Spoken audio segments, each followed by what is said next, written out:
शर्मा और आज मैं आपके लिए एक बहुत ही शानदार टॉपिक लेके आया हूं जिसका नाम है सिंथेसिस ऑफ सेंटेंसेस।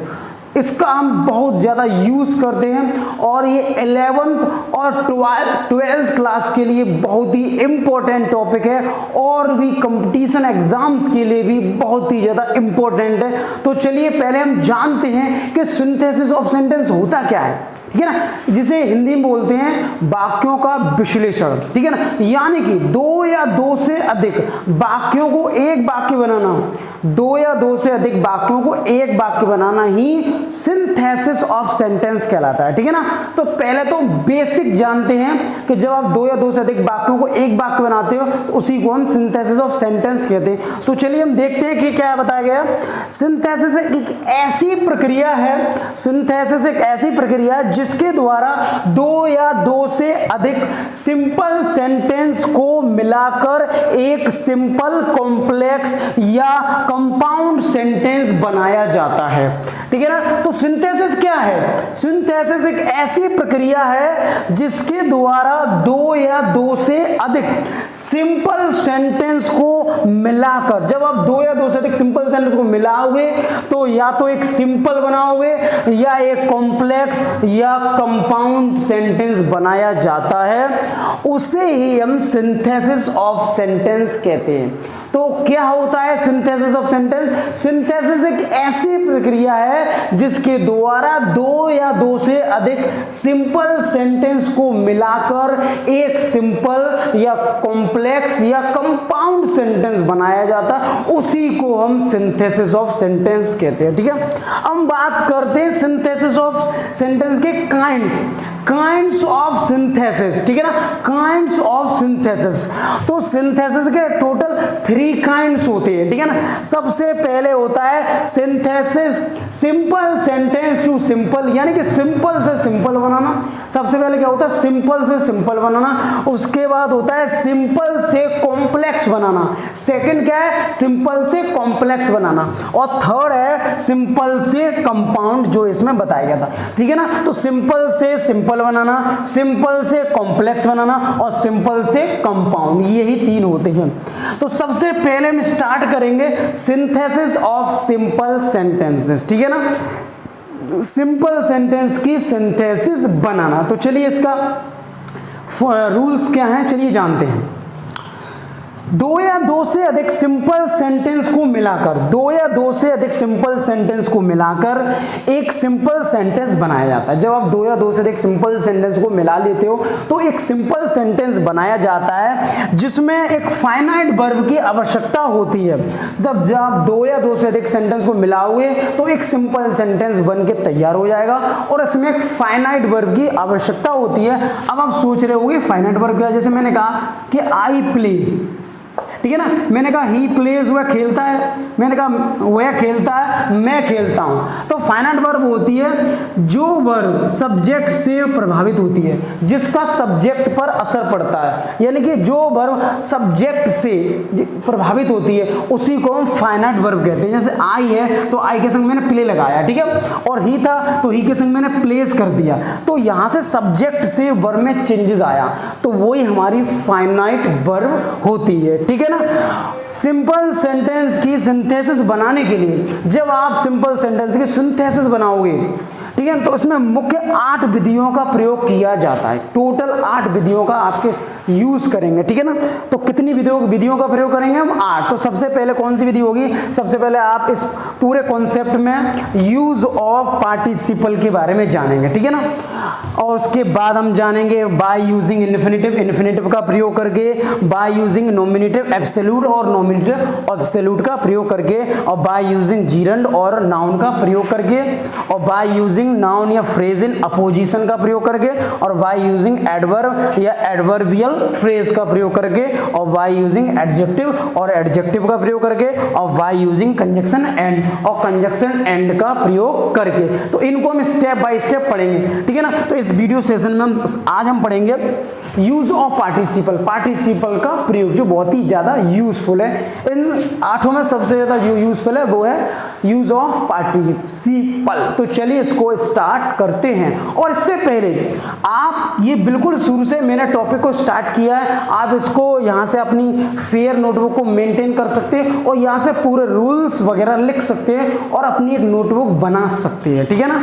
तो चलिए अब हम आगे देखते हैं। तो चलिए आगे देखते हैं यूज ऑफ पार्टिसिपल के बारे में, ठीक है ना। तो सबसे पहला पॉइंट है आपका यूज ऑफ पार्टिसिपल। क्या होता है चलिए जानते हैं। पार्टिसिपल के द्वारा सिंपल सेंटेंसेस को तब जोड़ा जाता है, यानी पार्टिसिपल का प्रयोग हम तब करते हैं जब सेंटेंसेस में एक ही सब्जेक्ट हो, यानी कि कितने भी कर्ता हो लेकिन वो सेम होने चाहिए, यानी कि एक ही कर्ता हो, कर्ता डिफरेंट ना हो। पहली सिचुएशन यही है कि कर्ता आपका सेम होना चाहिए। जब भी आप पार्टिसिपल का प्रयोग करोगे तब तक जो 3 सेंटेंस दिए, 2 वाक्य दिए, 4 दिए, कितने भी दिए, लेकिन जो काम करने वाला जो सब्जेक्ट होगा वो एक ही होगा, ठीक है ना। एक इंसान जो है 4-5 जितने ही वर्क कर रहा है वो एक ही करेगा, पहली बात समझिए। अगला क्या है, सेंटेंस इस तरह का हो जिससे यह ज्ञात हो, यानी कि सेंटेंस इस तरह का हो जिससे यह ज्ञात हो कि एक कार्य दूसरे कार्य के बाद, एक कार्य दूसरे कार्य के बाद समाप्त हुआ हो, यानी कि एक कार्य जो है वो दूसरे कार्य के बाद समाप्त हुआ हो, यानी कि जो एक कार्य है उसके जस्ट बाद दूसरा कार्य समाप्त हुआ हो, ये उसमें दिखाया जाएगा, ठीक है ना। ऐसे समझ सकते हैं आप कि मान लीजिए कि आपका एक कार्य समाप्त हुआ, जस्ट दूसरा कार्य स्टार्ट हुआ, तो ऐसी सिचुएशन में आपको पार्टिसिपल का यूज करना है। हम इसके रूल्स देखते हैं। पार्टिसिपल के द्वारा सेंटेंस को जोड़ने का नियम, पार्टिसिपल से हम कैसे 2 या 2 से अधिक वाक्यों को जोड़ते हैं, ठीक है। तो चलिए जानते हैं। जो कार्य पहले हुआ, मान लो जो कार्य पहले हुआ है उसे पार्टिसिपल में बदल देते हैं, ठीक है। अगर लिखा आई सॉ अ लॉयन, तो सीइंग अ लॉयन ऐसे करना होता है, ठीक है। यानी कि मतलब पार्टिसिपल क्या है, जिसमें हम वर्ब में आईएनजी जोड़ दें वही आपका पार्टिसिपल बन जाता है। तो जो कार्य पहले हुआ है उसे पार्टिसिपल में बदल देते हैं और जो कार्य अंत में होता है उसे फाइनाइट वर्ब में रहने देते हैं। यानी कि जो कार्य अंत में होगा उसमें कोई चेंजिंग नहीं होगा, उस सेंटेंस को जैसा का तैसा लिखा जाएगा, ठीक है ना। और जो कार्य शुरुआत में होगा उसको ही आप पार्टिसिपल में चेंज कर दोगे। आगे क्या, पार्टिसिपल 3 प्रकार के होते हैं। पार्टिसिपल जो होते हैं वो आपके 3 प्रकार के होते हैं। सबसे पहले होता है आपका प्रेजेंट पार्टिसिपल, पास्ट पार्टिसिपल और परफेक्ट पार्टिसिपल। तो आपको याद रखना है कि पार्टिसिपल कितने प्रकार होते हैं, प्रेजेंट पार्टिसिपल, पास्ट पार्टिसिपल और आपका परफेक्ट पार्टिसिपल, ठीक है ना। तो चलिए बात करते हैं प्रेजेंट पार्टिसिपल और इसके बनाने का तरीका देखते हैं। तो प्रेजेंट पार्टिसिपल क्या होता है, यदि एक सेंटेंस में इज, एम, आर, वॉज, वर जैसी वर्ब का प्रयोग हो, मान लो कि एक सेंटेंस है उसमें इज, एम, आर और वाज, वर जैसी वर्ब का प्रयोग हो, तो उसकी जगह बीइंग का प्रयोग करते हैं, ठीक है ना। तो उसकी जगह हम किसका प्रयोग करेंगे, बीइंग का प्रयोग करके एक नया सेंटेंस का निर्माण हुआ है। याद रखना है कि एक सेंटेंस है मान लीजिए जिसमें इज, एम, आर और वाज, वर जैसी फॉर्म्स का प्रयोग किया जाए, तो उसके स्थान पे हम बीइंग का प्रयोग करते हैं, ठीक है, और एक नया सेंटेंस का निर्माण करते हैं। तो चलिए हम सेंटेंस के थ्रू, एक एग्जांपल्स के थ्रू हम इसको जानते हैं बढ़िया से, ठीक है ना। तो चलिए देखते हैं।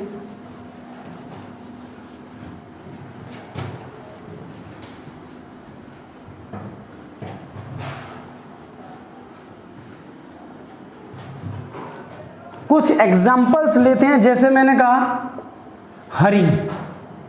हरी वॉज पुअर, हरी गरीब था।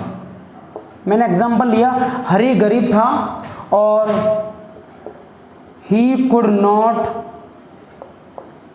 Bye a new book. समझिए सेंटेंस को, क्या लिखा है कि हरी गरीब था, वह एक नई बुक नहीं खरीद सका। तो ये उसका रीजन है, मतलब वो गरीब था इसी वजह से वो एक नई बुक नहीं खरीद सका। तो आपको पता चल रहा है इस कार्य के कारण ही आपका ये वाला कार्य हुआ है। और पहले सेंटेंस में इज, एम, आर और वाज, वर जैसी फॉर्म्स का प्रयोग किया गया है। तो क्या करेंगे, सबसे पहले हम बीइंग का प्रयोग करेंगे, बीइंग का, ठीक है ना। तो मैंने बताया था अगर इज, एम, आर और वाज, वर जैसी फॉर्म्स का प्रयोग किया जाए तो उसमें हम बीइंग लगा देते हैं। तो मैंने इस वाज, वर को बीइंग में चेंज कर दिया। इसके बाद एडजेक्टिव दिया, उसको लिखेंगे, ठीक है ना। तो बीइंग पुअर गरीब होकर, ठीक है ना। अब क्या करेंगे, दोनों कर्ताओं को एक कर्ता बना देंगे, यानी कि अब यही वाला सेंटेंस लिखा जाएगा आपका, लेकिन जब दोनों कर्ताओं को आप एक कर्ता बनाओगे तो आपका नाउन यूज किया जाएगा, क्योंकि जब आप प्रोनाउन का यूज करोगे तो जो उसकी आइडेंटिफिकेशन है वो मिस हो जाएगी। इसीलिए यहां पे हुआ Hari could not buy a new book, ठीक। तो बीइंग पुअर गरीब होकर वह एक हरी जो है वो एक नई किताब नहीं खरीद सका। तो क्या किया मैंने, इज एम आर जैसी फॉर्म को मैंने बीइंग में चेंज किया, उसके बाद दोनों कर्ताओं को एक कर्ता बना दिया, यानी कि दूसरे सेंटेंस को लिख दिया, ठीक है ना। बस दोनों कर्ताओं को जब एक कर्ता बनाया तो मैंने नाउन का इसमें यूज किया, न कि प्रोनाउन का, ठीक है। और अगर ऑलरेडी प्रोनाउन दिया है, ठीक है ना, तो फिर आपका प्रोनाउन ही आएगा। जैसे मैंने कहा, एक और एग्जांपल देखते हैं, जैसे मैंने कहा कि आई वॉज हंग्री, मैं भूखा था, ठीक है ना, मैं भूखा था। आई टुक फूड, मैंने भोजन किया या मैंने भोजन लिया। तो यह मतलब जब भूखा था इसी वजह से तो भोजन किया, यानी कि अगर ये काम अगर मैं भूखा ना होता तो मैं भोजन भी नहीं करता, ये कार्य हुआ, इसके कारण ये कार्य हुआ, यानी एक कार्य के कारण ही दूसरा कार्य हो रहा है। और आप देख सकते हैं कि दोनों में हमारा सब्जेक्ट कैसा है, सेम। तो याद रखना, जब तक हमारा सब्जेक्ट सेम होगा वो आपका पार्टिसिपल ही होगा, ये बात याद रखिए, ठीक है। तो सबसे पहले आप क्या करेंगे, बीइंग, तो सबसे पहले हम लगाएंगे बीइंग हंग्री, भूखा होकर, और फिर एक कॉमा का यूज करेंगे और दूसरा सेंटेंस लिख देंगे। तो क्या हो जाएगा, आई टुक फूड, मैंने भोजन लिया, यानी कि दोनों कर्ताओं को मैंने एक कर्ता बना दिया। अब इसमें आई था इसीलिए आई का ही यूज किया, अगर कोई सपोज नाउन होता तो यहाँ पे हम नाउन का यूज करते, ठीक है। चलिए मैं एक एग्जांपल और लेता हूँ, फिर इसके बाद सेकंड रूल की ओर हम बढ़ेंगे। जैसे मैंने लिया, जैसे मैंने कहा कि रिया इज इंटेलिजेंट, रिया बुद्धिमान है, और सी कैन सॉल्व दिस क्वेश्चन, वह प्रश्न या वह पजल जो है वो सॉल्व कर सकती है। तो सबसे पहले हम क्या लगाएंगे इसके स्थान पे, बीइंग, कुछ भी हो, बीइंग इंटेलिजेंट, बुद्धिमान होकर, ठीक है। अब हम क्या लगाएंगे इसमें, कॉमा का यूज करेंगे और दोनों कर्ताओं को एक बना देंगे। तो हो जाएगा Riya can solve this puzzle. I hope आपके दिमाग में बहुत अच्छे से क्लियर हो गया होगा। बस इतना याद रखना कि पहला सेंटेंस होगा वो इज इमरजेंसी फॉर्म का होगा। तो चलिए नेक्स्ट रूल की ओर आगे बढ़ते हैं। आगे का रूल हम देखते हैं, ठीक है। तो क्या है, एक ही व्यक्ति दो कार्य करता है, मान लीजिए एक ही व्यक्ति दो कार्य करता है और दूसरा कार्य पहले के तुरंत बाद होता है। एक ही व्यक्ति दो कार्य करता है, एक ही व्यक्ति दो कार्य करता है और दूसरा कार्य पहले के तुरंत बाद हो, पहले के तुरंत बाद हो, यानी कि जो दूसरा कार्य है ना वो पहले के जस्ट बाद हो, पहले के जस्ट बाद हो। तो कार्य पहले किया जाए, जो कार्य पहले किया जाए उस सेंटेंस की वर्ब में आईएनजी जोड़कर पार्टिसिपल बना देते हैं, यानी कि जो कार्य पहले किया जाएगा उस वर्ब में आप आईएनजी जोड़ दोगे और उसको पार्टिसिपल बना दोगे। तो चलिए हम इसको एग्जांपल्स के थ्रू समझते हैं। इसके बाद सी वाले रूल पर भी हम आएंगे। जैसे मैंने कहा कि ही सॉ अ लायन, उसने एक शेर देखा, ही रेन अवे, ये लिखा उसने एक शेर देखा और वह भाग गया, ठीक है। उसने एक शेर देखा वह भाग गया, यानी कि जैसे उसने एक शेर देखा वह भाग गया, कहने का मतलब जस्ट इस कार्य के जस्ट बाद दूसरा कार्य हुआ, यानी कि एक कार्य के तुरंत बाद दूसरा कार्य हुआ है। तो ऐसी सिचुएशन में हम क्या करेंगे, जो भी वर्ब है उसको पहले फर्स्ट फॉर्म में कन्वर्ट करेंगे, पहले सेंटेंस की वर्ब को फर्स्ट फॉर्म में कन्वर्ट करेंगे। यानी कि ये 100 था, इसका मैंने सी कर दिया, ठीक है ना। तो 100 का क्या हो जाएगा, सी। तो सी में अब हम आईएनजी जोड़ देंगे, फर्स्ट फॉर्म लगाएंगे पहले 100 की सी, तो सी का 100 का हो जाएगा सी, तो हो जाएगा सीइंग अ लायन, यानी कि एक शेर को देखकर, ही रेन अवे, वह भाग गया। दोनों सेंटेंस के कर्ताओं को मैंने एक कर्ता बना दिया, ठीक है। तो उसने एक लॉयन देखा हुआ भाग गया, मतलब एक लॉयन देखकर वो है भाग गया। यहाँ पर हमारा कर्ता सेम था इसीलिए मैंने ही लगा दी और दूसरा सेंटेंस लिख दिया। बस पहले सेंटेंस से क्या किया, सब्जेक्ट को हटाया, ठीक है, और जो सेकंड फॉर्म जो भी है उसको फर्स्ट फॉर्म लगाओ, उसमें आईएनजी आप जोड़ोगे, उसके बाद उसको पार्टिसिपल बना दिया। चलिए एक एग्जांपल और लेते हैं। जैसे मैंने कहा राहुल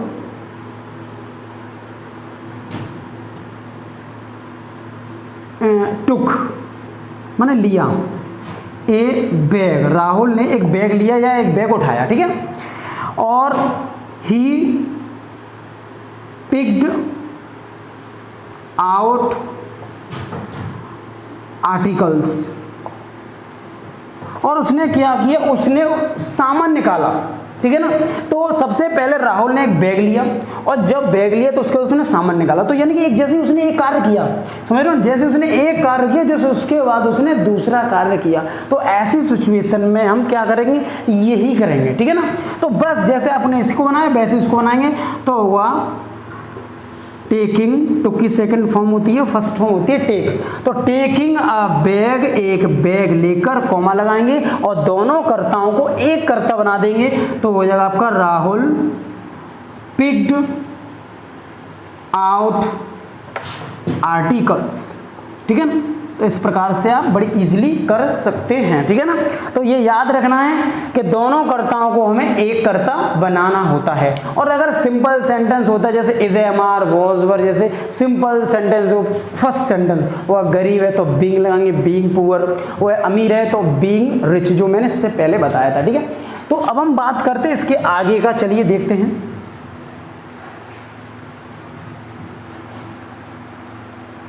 यहाँ पे ये भी याद रखना है कि कार्य में फास्टनेस होगा। सी रूल में क्या बताया गया है कि अगर प्रेजेंट पार्टिसिपल का संबंध ऑब्जेक्ट से हो, सब्जेक्ट से ना होकर ऑब्जेक्ट से हो, तो ऑब्जेक्ट्स के बाद पार्टिसिपल का प्रयोग किया जाता है, ठीक है ना। जैसे मैंने एक औरत देखी, वह भीख मांग रही थी।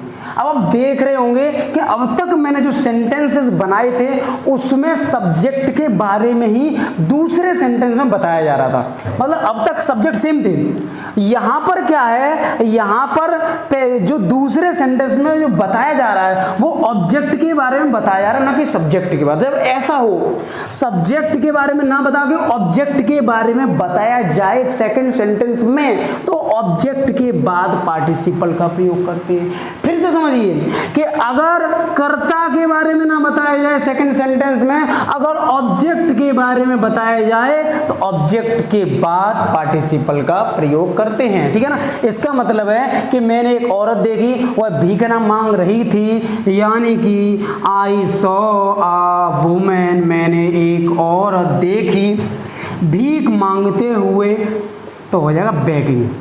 यानी कि आपको क्या करना होता है, दूसरे सेंटेंस के सब्जेक्ट और हेल्पिंग वर्ब को हटाना होता है, बस इतना ही कार्य आपको करना है, ठीक है। दूसरे सेंटेंस के सब्जेक्ट और हेल्पिंग वर्ब हालो खत्म। चलिए एक और देखते हैं example.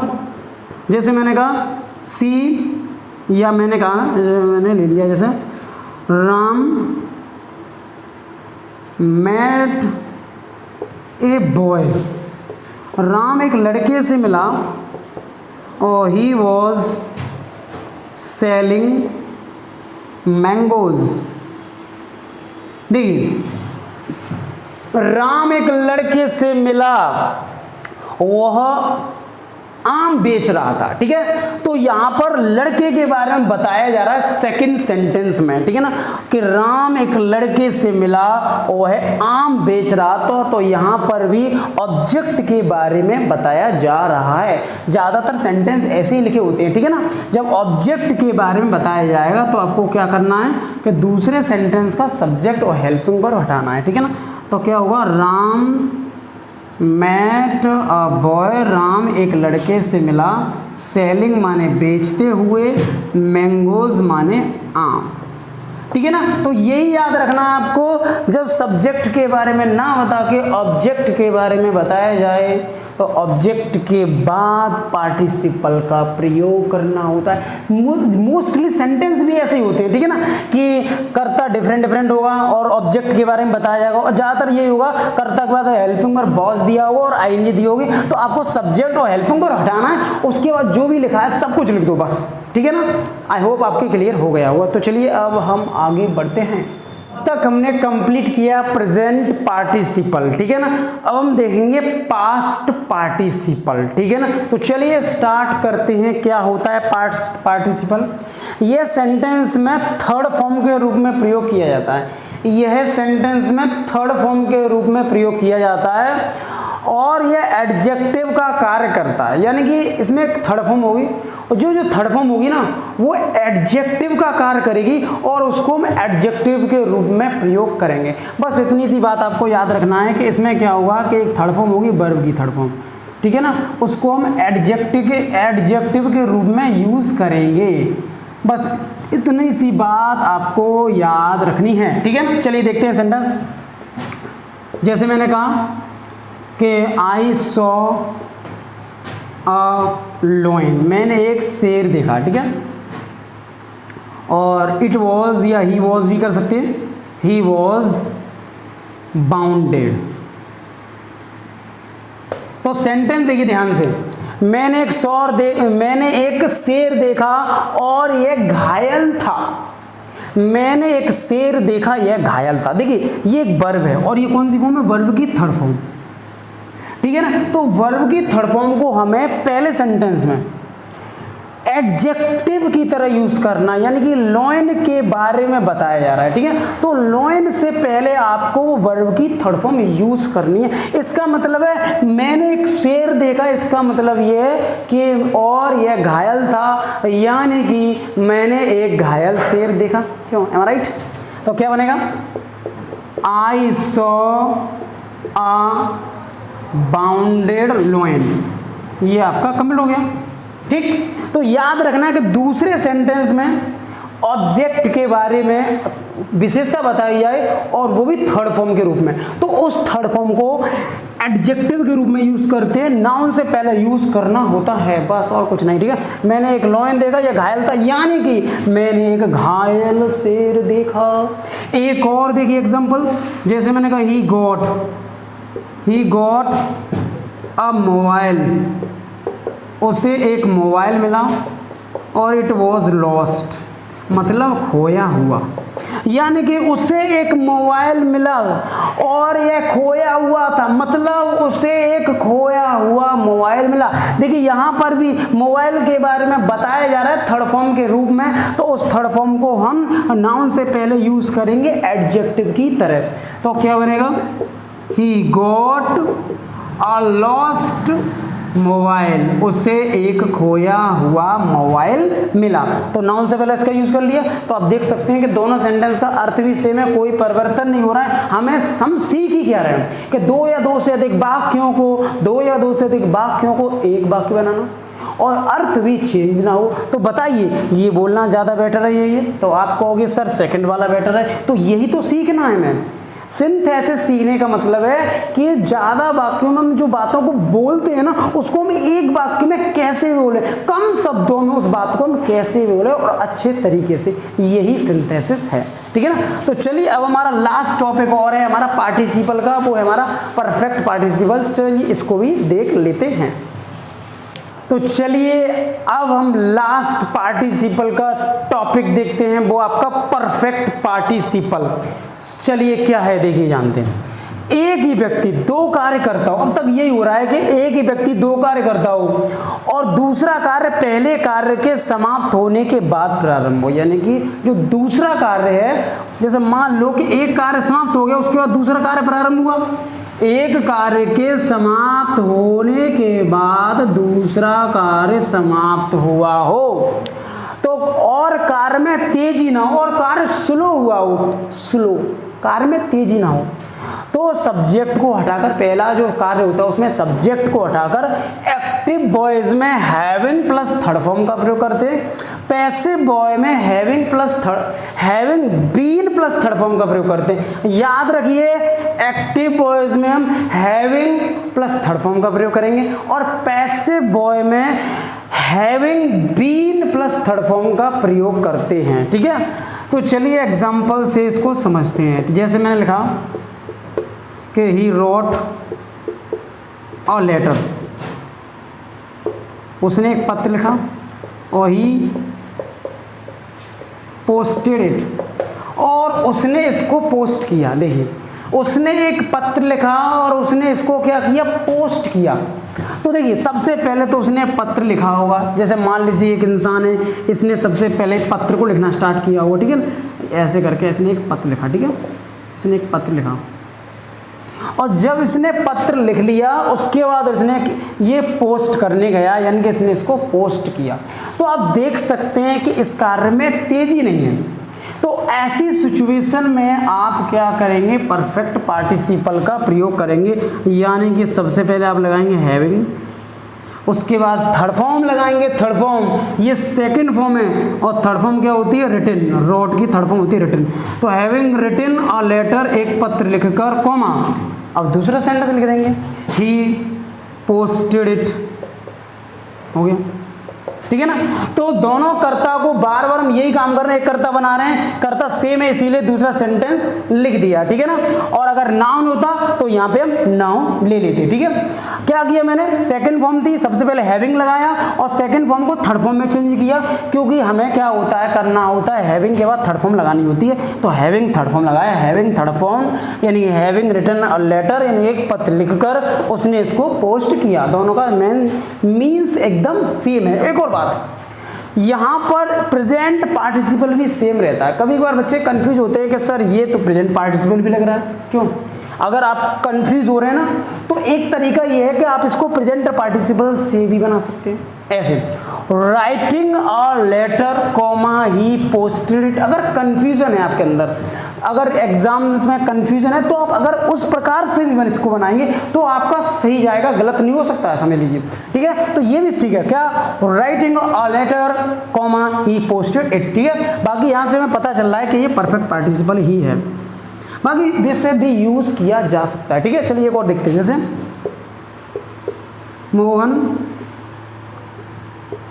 Completed his work, Mohan ने अपना कार्य समाप्त किया या कार्य पूरा किया। ही वेंट होम, वह घर चला गया। ठीक है, क्या लिखा है, मोहन ने अपना कार्य समाप्त किया, वह घर चला गया। तो आप देख सकते हैं सबसे पहले तो उसने कार्य को समाप्त किया, उसके बाद वो घर गया। तो बिल्कुल उसी प्रकार से बनाएंगे। तो क्या करेंगे, सबसे पहले हैविंग, इसमें थर्ड फॉर्म पहले से दी हुई है, हैविंग कंप्लीटेड हिज वर्क, अपना कार्य समाप्त करके।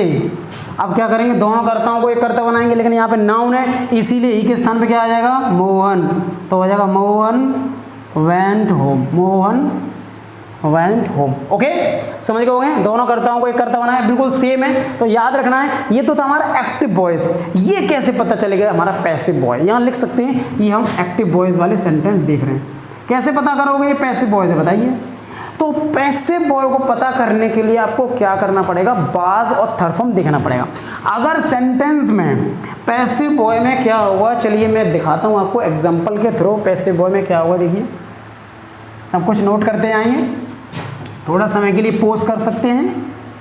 देखिए पैसिव बॉय की थोड़ी सी पहचान मैं आपको बताता हूं। देखिए पैसिव बॉय, ये समझ लीजिए कि उसमें आपका वॉज वर्ब होगा प्लस थर्ड फॉर्म होगा, और हो सकता है कि सेंटेंस में बाय का भी प्रयोग हो जाए। ठीक है, ऐसा सेंटेंस हो, पहला सेंटेंस वो भी कि वॉज वर्ब लगा हो, पहले तो कर्ता ही दिया होगा सबसे पहले। ठीक है, सब्जेक्ट दिया होगा, वॉज वर्ब दी होगी, वर्ब की थर्ड फॉर्म दी होगी और बाय दिया होगा, ऑब्जेक्ट दिया होगा। ऐसे सेंटेंस में आप क्या करोगे, हैविंग बीन का प्रयोग करोगे। तो चलिए सेंटेंस को देखते हैं। जैसे मैंने कहा, Sachin was punished by his teacher, Sachin को अपने अध्यापक के द्वारा दंड दिया गया और he felt sorry, उसने सॉरी महसूस किया। तो आप देख सकते हैं कि इसमें देखिए वॉज वर्ब भी है, सब्जेक्ट भी है, थर्ड फॉर्म भी है और प्लस इसमें वाई भी है, ठीक है ना। तो क्या करना है आपको, जब भी वॉज वर्ब दिया हो, थर्ड फॉर्म दिया हो और वाई दिया हो, तो सबसे पहले आपको क्या करना है, ये जो वॉज दिख रहा है ना, इसी के स्थान पर, इस वॉज के स्थान पे हमने क्या लगा दिया, having been, having been, having been. इसमें थर्ड फॉर्म पहले से दी होती है, तो हैविंग बीन पनिश्ड करता हटा दिया है, पनिश्ड बाई हिज टीचर, ठीक है। अब क्या लगाएंगे, कॉमा, उसके बाद दोनों कर्ताओं को एक कर्ता बनाएंगे तो क्या हो जाएगा, सचिन फेल्ट सॉरी।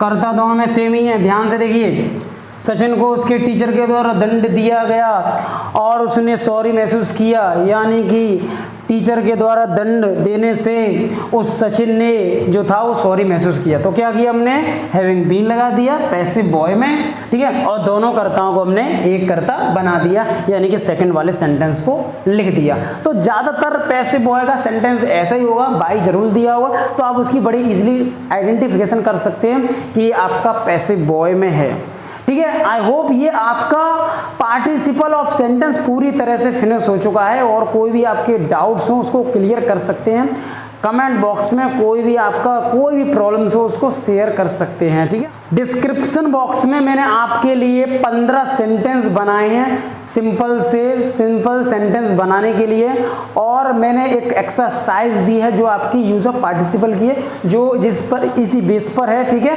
जिससे आप थोड़ा उसकी प्रैक्टिस करना, उसको जरूर बनाएं, ठीक है।